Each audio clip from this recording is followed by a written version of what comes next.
Salgado González de la Universidad Autónoma de San Luis de Potosí, que hoy nos va a hablar de álgebras de Lie de Frobenius y de contacto. Muchísimas gracias, profesor. Nada, al contrario, gracias a Edison por la invitación y gracias a ustedes por conectarse.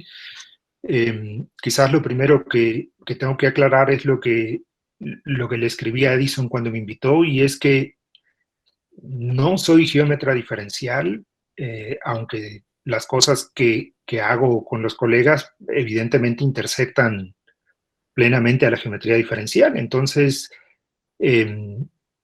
preguntas de geometría, híjoles, no creo poder responderlas. Bueno, espero que se vea bien la pantalla. Está perfecto, profesor. Ok. Entonces, en realidad, le puse grupos de Lie intentando acercarme al seminario de geometría, aunque en realidad yo voy a hablar de álgebras de Lie de contacto y de Frobenius, y evidentemente este es un trabajo en conjunto con María Alejandra Álvarez, que todos ustedes ya seguro la conocen. Trino Barajas y Manuel Roque son dos estudiantes, o bueno, fueron estudiantes en la licenciatura acá en San Luis Potosí, y Mari Carmen Rodríguez Vallarte, que es otra colega mexicana que hace cosas esencialmente similares a las que hacemos nosotros. Bueno, entonces, todo esto empieza con un proceso de doble extensión que describe Víctor Katz en su libro a principios de los 80. Entonces, déjenme empezar contando sobre esta construcción, que el nombre es muy explícito, o sea, son dos extensiones las que hay que aplicarle a una álgebra de Lie, y vamos a producir una nueva álgebra de Lie. La primera extensión es esencialmente una extensión central. Entonces, para eso necesitamos una álgebra de Lie, G. En nuestro caso, nos interesa solamente que el campo sean los números reales o los números complejos. Podrían ser otros campos, pero básicamente nos interesan solamente los reales y los complejos. Entonces, tomamos una dos forma teta, definimos un nuevo espacio vectorial a partir del álgebra del Lie y un espacio vectorial de dimensión 1, y lo vamos a dotar con una nueva multiplicación, que es exactamente la que está aquí marcada con el número 1. Si tomamos dos elementos en el álgebra de Lie, lo que vamos a hacer es multiplicarlos según la regla de multiplicación del álgebra de Lie, y digamos que vamos a añadir un nuevo término, que es exactamente el que se obtiene con la dos forma, aplicada a los vectores X y Y, y eso es a su vez multiplicando al nuevo elemento que añadimos. Y ese elemento que añadimos lo vamos a definir como un elemento central en la nueva estructura algebraica. O sea, al multiplicarlo contra cualquier elemento del álgebra de Lie, el resultado es 0. Entonces, este nuevo espacio vectorial es un álgebra de Lie, y le vamos a llamar la extensión central de G por teta, donde teta es la dos forma con la cual iniciamos.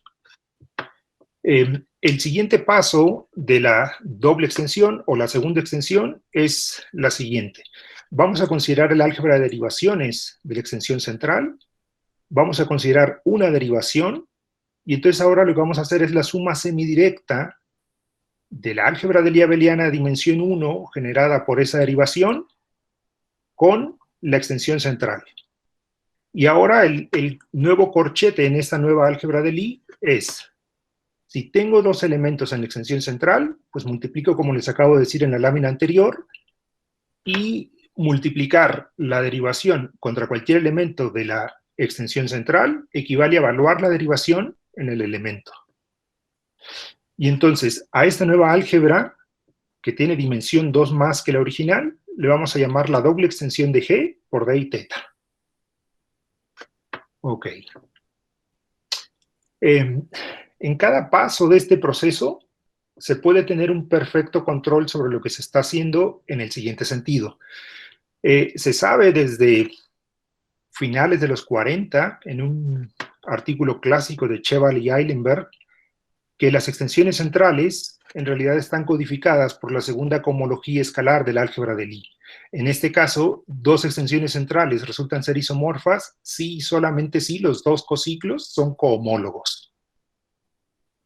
De hecho, también es muy fácil probar que si uno inicia con una álgebra de Lie y lo que va a hacer es simplemente extender por una derivación, se puede probar fácilmente que las álgebras que se generan resultan ser isomorfas si y solamente si existe un escalar no nulo, un elemento en el álgebra de Lie y un automorfismo, y la relación entre las dos derivaciones es exactamente la que está descrita aquí en el display.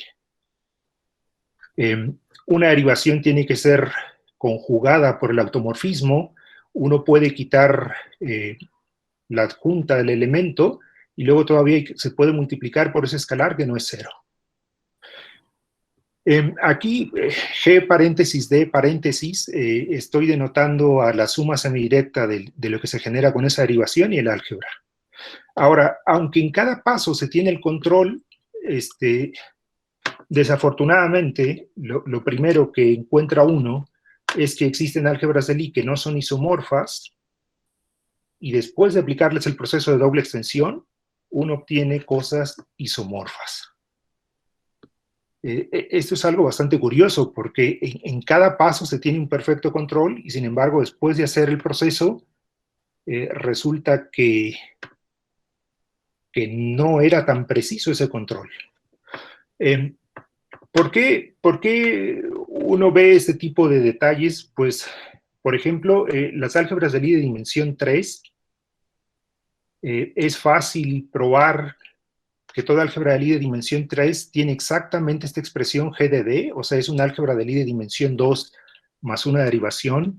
De hecho, se puede probar que la álgebra de Lie G es abeliana, o sea, tiene que ser abeliana, y entonces, en realidad, por ejemplo, esta expresión que está aquí permite clasificar todas las álgebras de Lie de dimensión 3, porque ese término, ad G de X, es cero, y esencialmente lo que uno está haciendo es clasificar las álgebras en función de las formas canónicas de Jordan de las derivaciones del álgebra de Lie abeliana, por ejemplo, ¿no?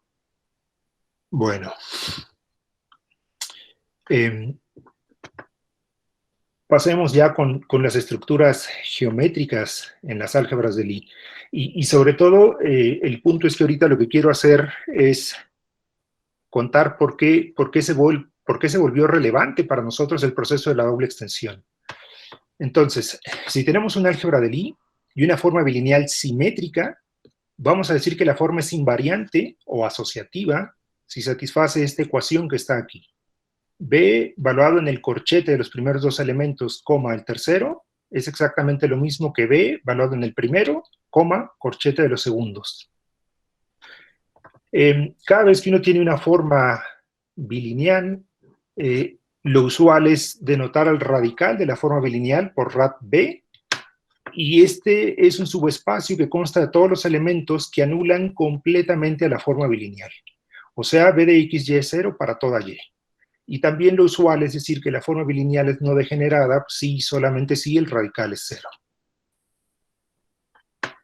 0. Entonces, para nosotros, una métrica invariante en el álgebra de Lie, pues resulta ser una forma bilineal, simétrica, no degenerada e invariante.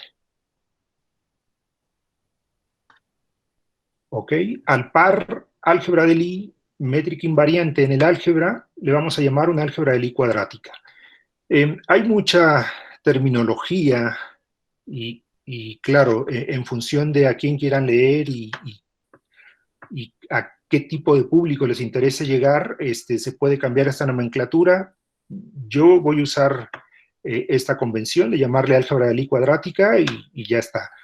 Pero insisto en que hay muchos otros términos para designar exactamente a este par de álgebra de Lie y métrica invariante.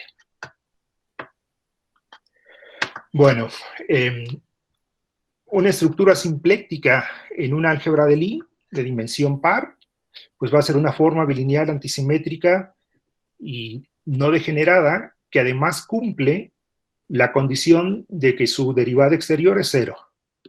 A la omega que cumple esta condición le vamos a llamar una estructura simpléctica en el álgebra de Lie.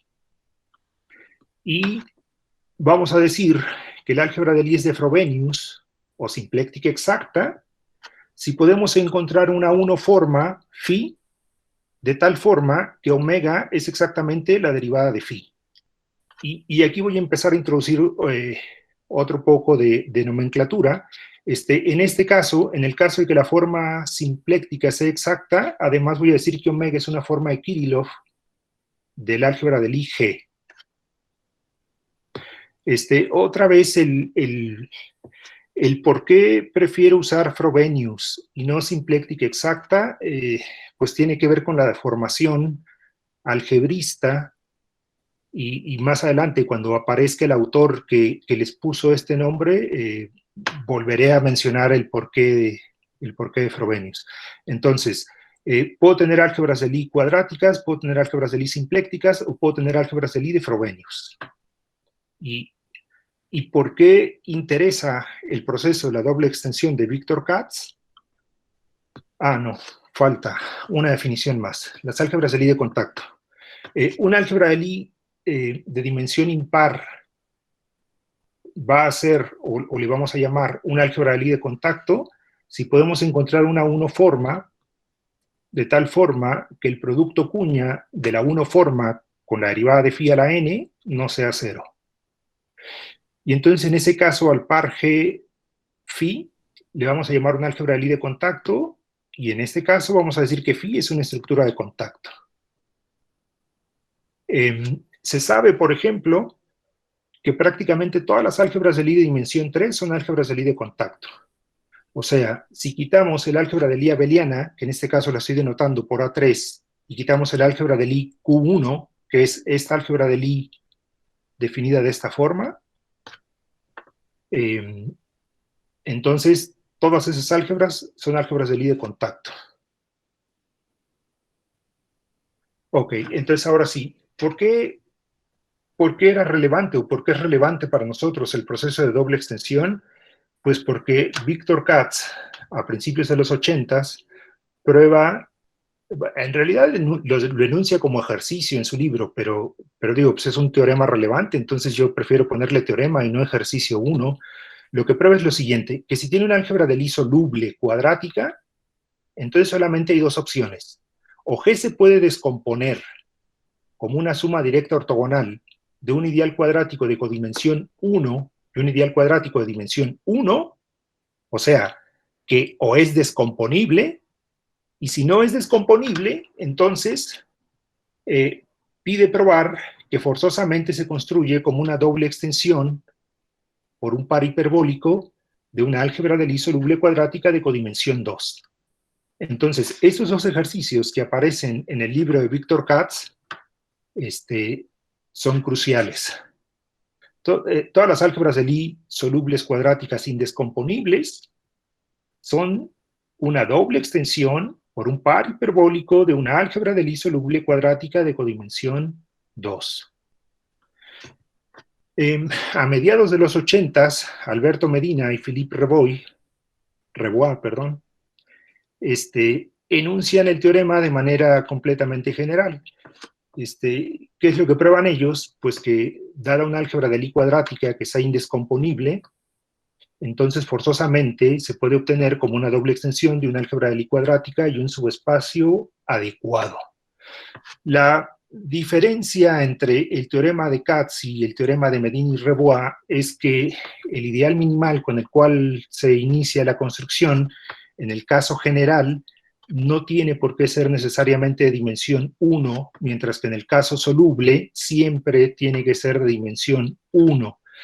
Entonces, en realidad es el mismo teorema, y por alguna extraña razón para mí, ni Medina ni Rebois citan al Victor Katz en su trabajo. Pero bueno, después de este trabajo de Medina y Rebois, ¿perdón? Tengo una pregunta. ¿Sí? ¿Qué significa y un subespacio apropiado? Eso, que tiene que ser un ideal minimal. El proceso aquí para poder descomponer el álgebra de Lie cuadrática empieza, en el caso de Medina y Rebois, empieza eligiendo un ideal minimal. y a partir de ahí se reconstruye el álgebra de Lie completa tomando cocientes o por ese ideal o por el complemento ortogonal de ese ideal. Pero ¿se podría decir directamente doble extensión de una de dimensión n-2 o no? No. Eso es solamente si tuviera centro el álgebra. Si tuviera centro no trivial, entonces segurísimo es una doble extensión en el sentido de Victor Katz. Ah, ok, gracias. Ok. Entonces, a principios de los 90, prueban un teorema similar, pero ahora para las álgebras de Lie simplécticas. Y aquí vean que estoy remarcando el hecho de que tenga centro no trivial, y entonces prueban que efectivamente toda álgebra de Lie simpléctica se puede obtener como una doble extensión de una álgebra de Lie simpléctica de codimensión 2. Lo del centro no trivial va a salir a colación también en unas páginas más adelante. Entonces, hasta aquí, la pregunta que nos hicimos nosotros es, ok, el proceso de doble extensión funciona para métricas, funciona para estructuras simplécticas. ¿Qué pasa con las álgebras de Lie de contacto? Bueno, entonces, lo primero que pudimos probar es que si iniciamos con una álgebra de Lie de contacto de dimensión finita y tomamos una extensión central de esa álgebra de Lie de contacto y definimos esta nueva forma, donde aquí el asterisco significa que este E asterisco es el elemento dual asociado al elemento E en la extensión, en el dual de la extensión central. Entonces aquí el asterisco, insisto, significa que esta es la funcional lineal que evaluada en E me da 1 y en el complemento me da 0. Entonces, si existe una derivación en la extensión central de tal forma... Pero, perdón, ¿en qué complemento? Porque no tenés un producto interno así. No, perdón. Se puede fijar una base de G, una base de E, dualizar esa base, y el E dual en E vale 1 y en la base de G vale 0. O sea, es un elemento en el dual que es dual al E. Sí, pero entonces depende de la base, la definición. De entrada sí, podemos decir que depende de la base, sí. Sí. Ok. Bueno, entonces si defino esta nueva forma, que es la forma de contacto que tenía, más un múltiplo escalar del E dual, y resulta ser que si yo puedo encontrar una derivación de tal forma que la forma evaluada en la imagen del elemento central no es 0, entonces la doble extensión resulta ser una álgebra de Lie de contacto para casi toda lambda. Aquí, pues vean que esta condición que está aquí en realidad lo que está diciendo es que la imagen del elemento central bajo la derivación esencialmente va a ser el vector de Rev asociado a la nueva forma de contacto. Ok. De hecho, también probamos algo que nos pareció bastante curioso y que es el siguiente resultado. Tomen cualquier álgebra de Lie que no sea la abeliana, tomen cualquier cociclo y entonces siempre existe una derivación de la extensión central, de tal forma que justamente la doble extensión por ese cociclo y esa derivación es un álgebra de Lie de contacto.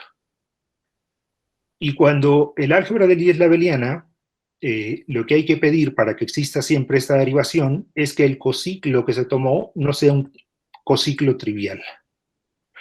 O sea, exactamente esto que está redactado aquí. Si tomamos el álgebra de Lie abeliana y tomo un 2 cociclo no trivial, entonces siempre existe una derivación, de tal forma que la doble extensión es un álgebra de Lie de contacto. Y esto nos llamó la atención porque en las álgebras de Lie de dimensión 3 hay dos álgebras de Lie que no son de contacto, Q1 y A3.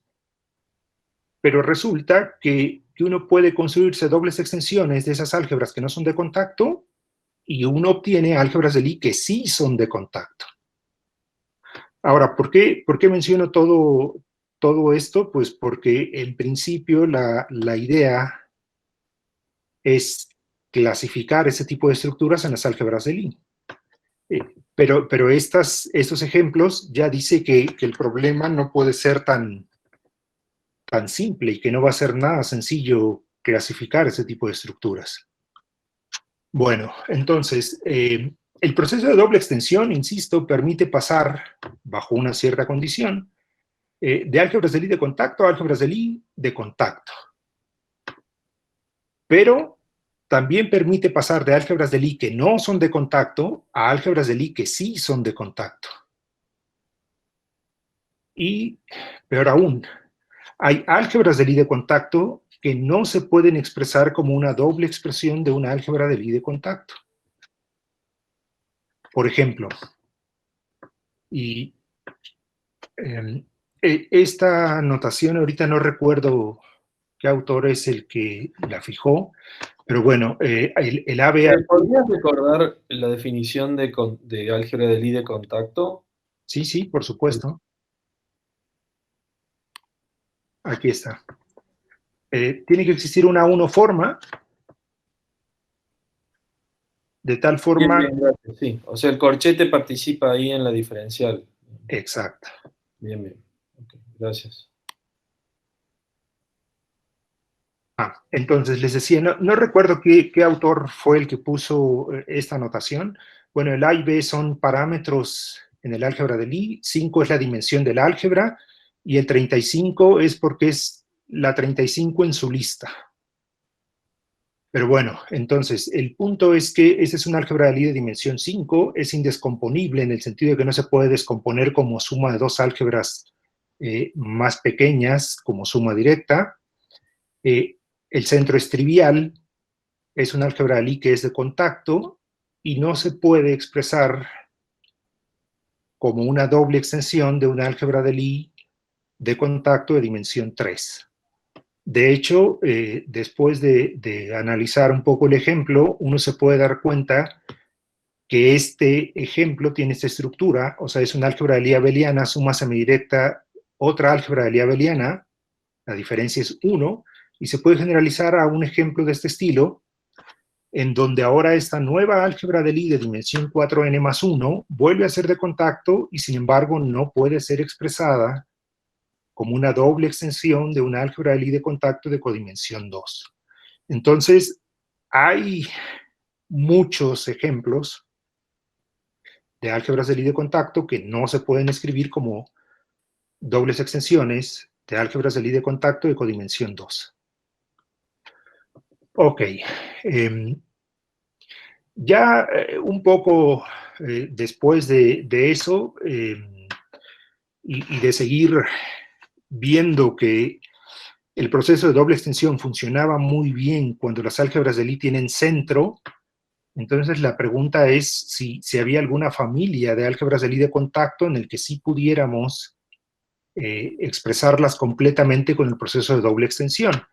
Y lo primero que probamos, pues, es que todas las álgebras de Lie nilpotentes en realidad son dobles extensiones de álgebras de Lie nilpotentes, y claro, aquí hay que tener cuidado con que la derivación que se tiene que añadir, pues tiene que ser una derivación nilpotente. Y una vez que probamos esto, pudimos probar que todas las álgebras de Lie nilpotentes de contacto en realidad son dobles extensiones de álgebras de Lie nilpotentes de contacto de codimensión 2. Y la estructura de la forma de contacto pues sigue manteniendo exactamente la misma estructura de antes. O sea, la forma de contacto que había antes más un múltiplo escalar del elemento dual asociado al elemento central.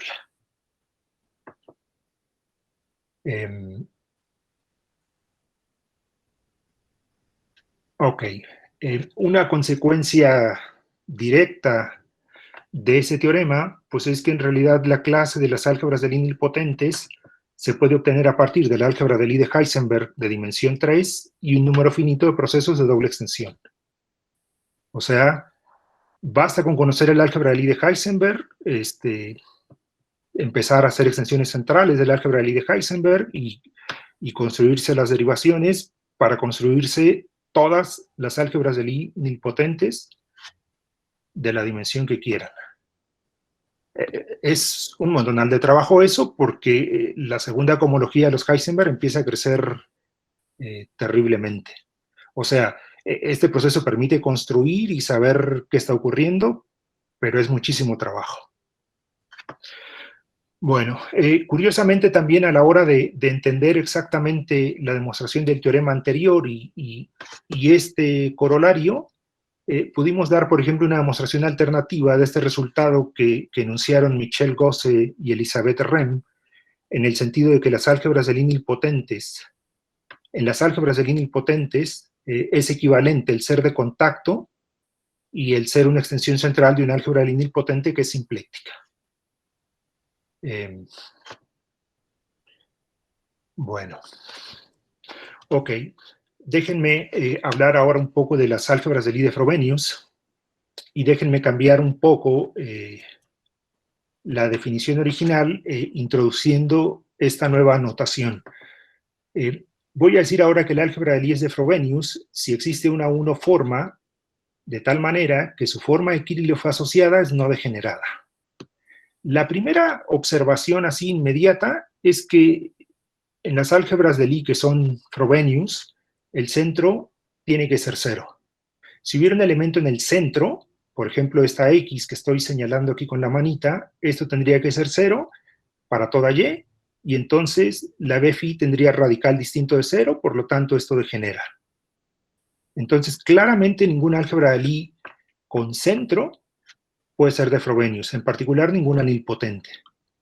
Ahora, ¿por qué menciono eso? Pues porque, curiosamente, cuando uno lee el artículo de Medina y Rebois, en su construcción de doble extensión simpléctica, ellos sí exigen que la acción de la derivación en el elemento central sea 0. O sea, el elemento central de la extensión central permanece en el centro después de la doble extensión. Y por eso me resulta extraño el que Medina y Rebois no citen a Katz, porque cuando Victor Katz escribe los ejercicios en el libro, esta condición, en el caso de las álgebras de Lie cuadráticas, se vuelve necesaria, pero en el caso de las álgebras de Lie simplécticas no es necesaria. Entonces, ¿en qué sentido no es necesaria? Pues en el siguiente.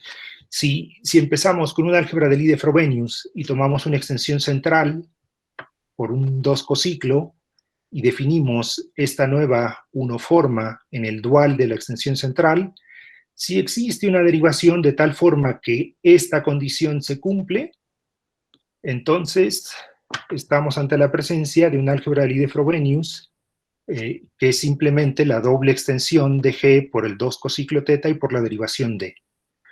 Pueden observar que el enunciado es exactamente el mismo que el que les mencioné para las álgebras de Lie de contacto. Y claro, el punto aquí es que justamente esta condición que está aquí, más el hecho de ser Frobenius, lo que dice es que el elemento E que antes era central, ahora dejó de ser central. Beta en D de E distinto de 0 está implicando que la imagen del elemento central no es 0.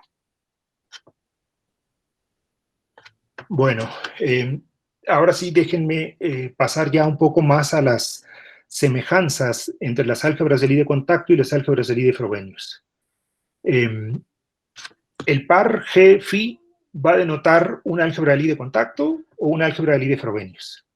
Entonces, fijemos una base, X1 o XM, en el álgebra de Lie, y vamos a definir dos matrices en función del caso contacto y el caso Frobenius. En el caso Frobenius, la dimensión del álgebra es par, entonces simplemente defino la matriz de G, poniendo en la entrada IJ el corchete o el producto del iésimo básico con el jésimo básico. Y en el caso de contacto, lo que vamos a hacer es añadir un nuevo renglón y una nueva columna de esta forma. Simplemente empezamos con 0, luego ponemos todos los básicos y ponemos la transpuesta negativa aquí abajo. Ahora, estas matrices se tienen que pensar como matrices con entradas en el álgebra simétrica asociada al álgebra de Lie. Y el álgebra simétrica asociada al álgebra de Lie, pues simplemente es el anillo de polinomios en m variables, donde las variables son exactamente los básicos que fijamos antes. Entonces, el hat arriba, o la cuña arriba, significa que añadimos un renglón más para volver esta matriz una matriz de tamaño par. Recuerden que en este caso la M fue impar, entonces con un renglón más, esta ya es una matriz par. Ok, entonces, en 1980, Alphonse Homs inicia el estudio de las álgebras de Lie de Frobenius y hace un estudio bastante bonito y bastante profundo acerca de todas las propiedades. Yo aquí en realidad nada más quise enunciar estas tres porque son las que van a intersectar con lo que nosotros hicimos después. Primero, prueba que un álgebra de Lie va a ser de Frobenius si solamente si el fafiano asociado a la matriz esta CDG de la lámina anterior es distinto de cero, si solamente si existe una unoforma tal que al evaluar esta matriz por la unoforma, y donde esto significa que la unoforma se evalúa en cada entrada, la matriz que se obtiene es invertible. Recuerden que esto que está aquí en realidad se correspondería con la matriz asociada a la forma de Kirillov con respecto a la base que estemos trabajando. La forma de Kirillov es simplemente evaluar phi en los corchetes, en el corchete, perdón, del par de elementos que me den. Entonces, esta matriz que estoy señalando con la manita, literalmente es la matriz asociada a la forma de Kirillov de la unoforma phi con respecto a la base. Y el fafiano, bueno, el fafiano se define para matrices antisimétricas esencialmente como la raíz cuadrada del determinante de la matriz. Entonces, aquí tenemos que pensar de nuevo que el fafiano es un polinomio en las entradas de la matriz antisimétrica y la propiedad que cumple es que ese polinomio al cuadrado es exactamente el determinante de la matriz. Ok. De hecho, Homs prueba más cosas en ese mismo trabajo. Por ejemplo, prueba que el fafiano asociado a la matriz de estructura de un álgebra de Lie de Frobenius resulta ser un semi-invariante del álgebra de Lie asociado a la traza. O sea, si en el álgebra universal envolvente asociada al álgebra inducimos el corchete de G y multiplicamos a cualquier elemento de G contra el fafiano, entonces lo que obtenemos de nueva cuenta es el fafiano y el escalar que lo acompaña es la traza de la adjunta en G del elemento X. También ahí en ese mismo trabajo, Alphonse Homs prueba que no hay álgebras de Lie que sean unimodulares, o sea, prueba que no hay álgebras de Lie de Frobenius de tal forma que la traza de la adjunta de cualquier elemento sea cero. En otras palabras, este sí es un semi-invariante honesto. Y de hecho, hace unos cuantos años probó algo todavía bastante más general.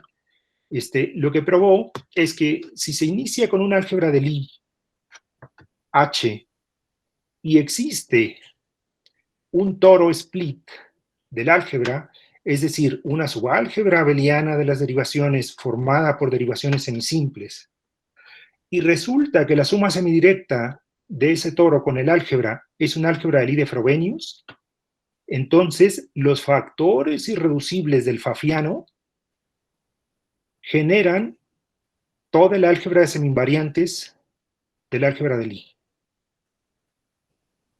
Entonces, el fafiano y sus factores irreducibles,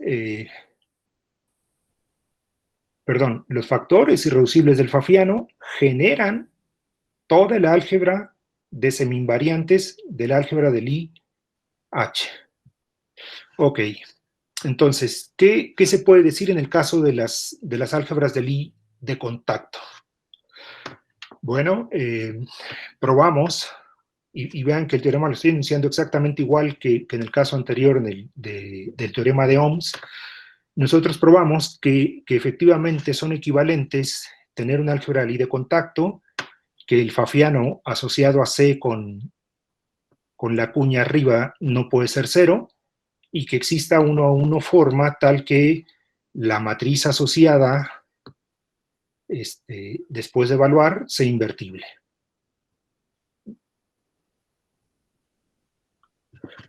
Ok, ¿qué más se puede decir acerca de las álgebras de Lie de contacto y de Frobenius? Si empezamos con una álgebra de Lie de Frobenius, resulta ser que la forma de Kirillov asociada es no degenerada, y entonces eso establece un isomorfismo entre el álgebra de Lie y el dual de la álgebra de Lie.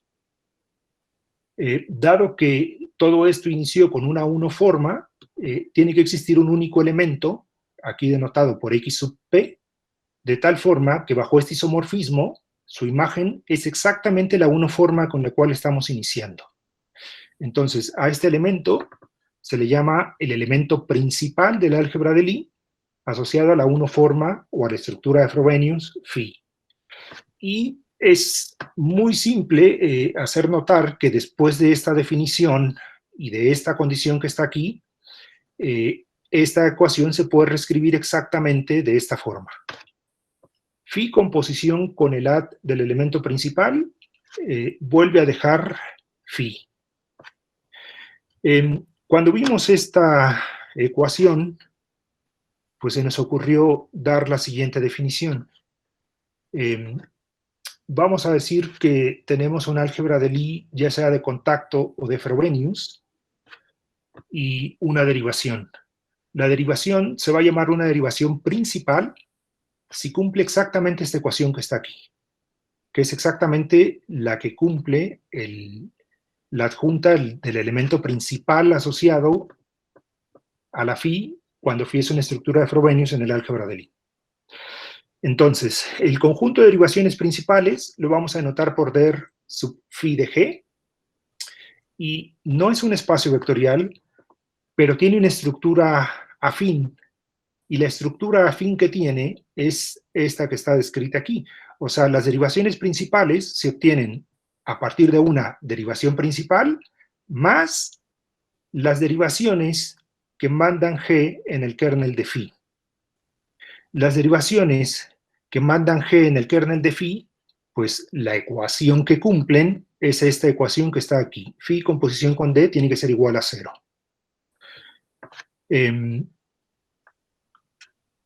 Hace unos años, en el 2016, salió el preprint, Bazzoni y Juan Carlos Marrero le llaman a las derivaciones de contacto o simplécticas si cumplen esta condición que está aquí con la forma de Kirillov asociada a la 1 forma, y la 1 forma puede ser una estructura de contacto o puede ser una estructura simpléctica.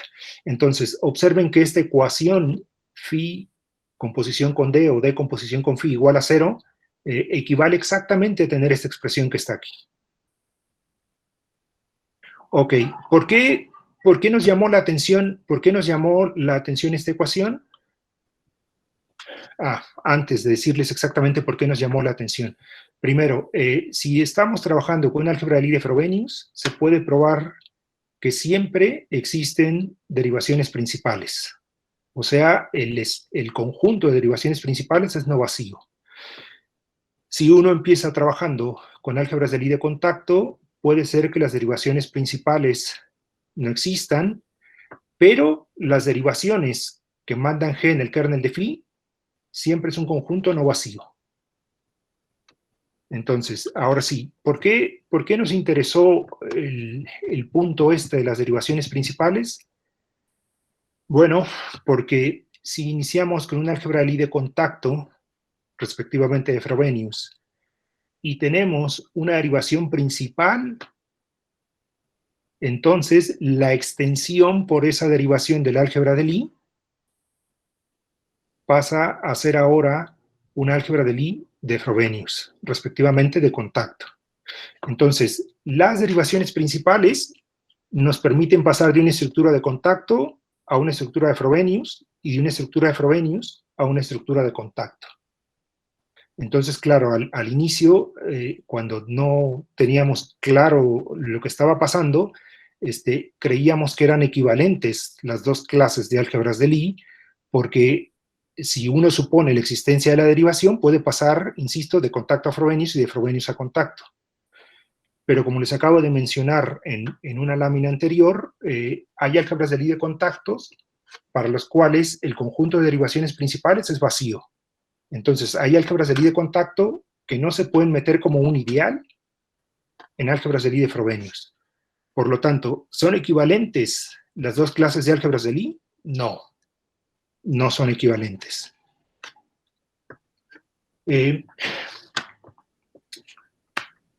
Para que las clases fueran equivalentes, se necesitaría que el conjunto de derivaciones principales siempre fuera distinto del vacío.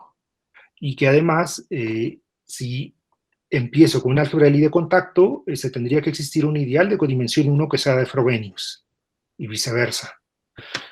Lo que sí pudimos probar es que toda álgebra de Lie de Frobenius se obtiene a partir de un ideal de codimensión 1, que es de contacto, y una derivación principal del ideal. Entonces, si yo tengo un álgebra de Lie de Frobenius, yo sé que tiene un ideal de codimensión 1 que es de contacto, y sé que esa álgebra de Lie de Frobenius la podría extender a una álgebra de Lie de dimensión 1 más, en la cual esa álgebra de Lie de Frobenius es un ideal, y la nueva álgebra de Lie es de contacto. En otras palabras, las álgebras de Lie de Frobenius siempre están ensanduichadas, o sea, están en un sándwich en el que la parte central es lo de Frobenius, y los otros dos son álgebras de Lie de contacto. Entonces, lo que sí es cierto es que la clasificación de las álgebras de Lie de Frobenius, después de este teorema, se sigue de la clasificación de las álgebras de Lie de contacto. Sin embargo, hasta ahorita, ya estamos completamente convencidos de que tal clasificación no va a resultar ser posible. Hay familias de álgebras de Lie de contacto que no se pueden escribir como dobles extensiones, hay familias de álgebras de Lie de contacto que no admiten ideales de Frobenius de codimensión 1, etcétera, etcétera. O sea, en el mejor de los casos, uno podría aspirar a construirse todas las álgebras de Lie de contacto, y siempre quedaría la duda de si aparecen familias de álgebras de Lie de contacto que no se pudieron construir a partir de los procesos que les acabo de contar. Y ahí pues no tenemos ni idea de qué puede ocurrir. Bueno, déjenme relacionar esto, voy a regresar las páginas, perdón. Déjenme relacionar esto de las derivaciones simplécticas y de contacto y de las derivaciones principales con este concepto más de geometría, y que es el de estructura simpléctica localmente conforme. Entonces, si tenemos un álgebra de Lie de dimensión par, digamos 2n, una estructura simpléctica localmente conforme es un par que consiste de una dos forma y una uno forma. La uno forma es cerrada, y la derivada de la dos forma es la uno forma cuña la dos forma. Hay un morfismo asociado a esta construcción que no lo voy a describir, se llama el morfismo de Lie, y en función de que sea suprayectivo o cero, se dice que la estructura simpléctica localmente conforme es de tipo 1 o de tipo 2. El tipo 1 es cuando ese morfismo es suprayectivo. Y en ese caso, la dos forma en realidad se puede reconstruir a partir de una nueva 1 forma que se llama eta, bueno, que en este caso aquí la denoté por eta, mediante esta regla que está aquí. O sea, phi es de eta menos omega cuña eta. Entonces, en este preprint que les decía de Bazzoni y Marrero, lo que prueban es que hay una correspondencia biyectiva entre las estructuras simplécticas localmente conformes de tipo 1 en un álgebra de Lie y las estructuras de contacto junto con las derivaciones de contacto en esta álgebra de Lie. Ok, entonces, si ustedes inician con un álgebra de Lie de contacto, este espacio afín puede ser que sea vacío, o sea, las derivaciones principales puede ser que no existan, pero las derivaciones que mandan G en el kernel de phi siempre existen. Entonces, la extensión de esta álgebra de Lie por una derivación principal, lo que produce es una estructura de Frobenius, o sea, una estructura simpléctica exacta, mientras que la extensión por una derivación de contacto, digamos, siguiendo la nomenclatura de Bazzoni y Marrero, lo que produce es una estructura simpléctica localmente conforme de tipo 1. Bueno, entonces, ok.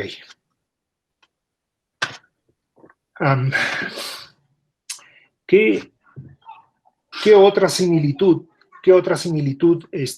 hay entre las álgebras de Lie de contacto y las álgebras de Lie de Frobenius? Si iniciamos con una álgebra de Lie de contacto, recuerden que esta matriz C cuña de G permite definir un fafiano que no va a ser 0, y entonces se puede probar que ese fafiano es un semi-invariante también asociado a la traza. O sea, el producto de cualquier elemento del álgebra de Lie con ese fafiano es la traza de la de X por el fafiano asociado. Y la buena noticia, pues es que sí hay muchas álgebras de Lie de contacto que son unimodulares. Y entonces, en todas las álgebras de Lie de contacto que son unimodulares, el fafiano resulta ser un invariante polinomial del álgebra de Lie. De hecho, por ejemplo, uno puede restringirse al caso de álgebras de Lie de contacto que sean perfectas, es decir, que el álgebra de Lie es igual a su primer ideal derivado, por lo tanto van a ser álgebras de Lie unimodulares, y entonces también se puede probar que si el álgebra de Lie es perfecta, entonces ser de contacto equivale a que el fafiano asociado a su matriz de estructura es exactamente su único invariante. Y esto fue motivado por este otro resultado de Campoamor, Sturzberg, del 2004, en el que dedica casi 30 páginas a probar que no tener invariantes equivale a que el álgebra de Lie es de Frobenius. Lo curioso también de este teorema de Campoamor es que pues nunca leyó el artículo de Oms, porque si uno revisa con cuidado lo que escribió Oms, este teorema de Campoamor se puede reescribir en dos renglones. Pero bueno. Por invariante te referís a algo en el centro del álgebra universal. Exacto. Ok. Exacto. Sí. Bueno, entonces aquí la moraleja ya final de esto es que, por ejemplo, en el caso de Medina y Rebois, no les gustó citar al Victor Katz, están en su derecho. Campoamor no leyó a Oms y dedica 30 páginas a dar una demostración de un resultado que, insisto, sale en dos renglones. Entonces, nada, muchísimas gracias.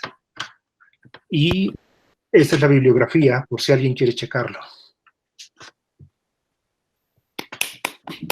Le agradecemos por favor al profesor.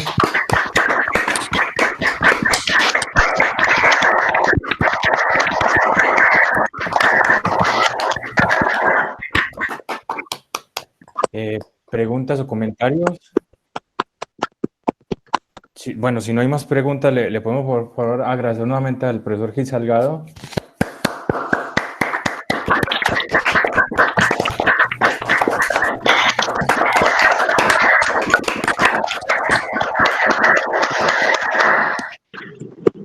Gracias, profesor, y muchísimas gracias a todos por venir. Una linda tarde. Al contrario, les agradezco a todos y nada, cualquier cosa, seguro fácil nos comunicamos. Gracias, Edison. No, muchas gracias, profesor. Hasta luego, Isabel.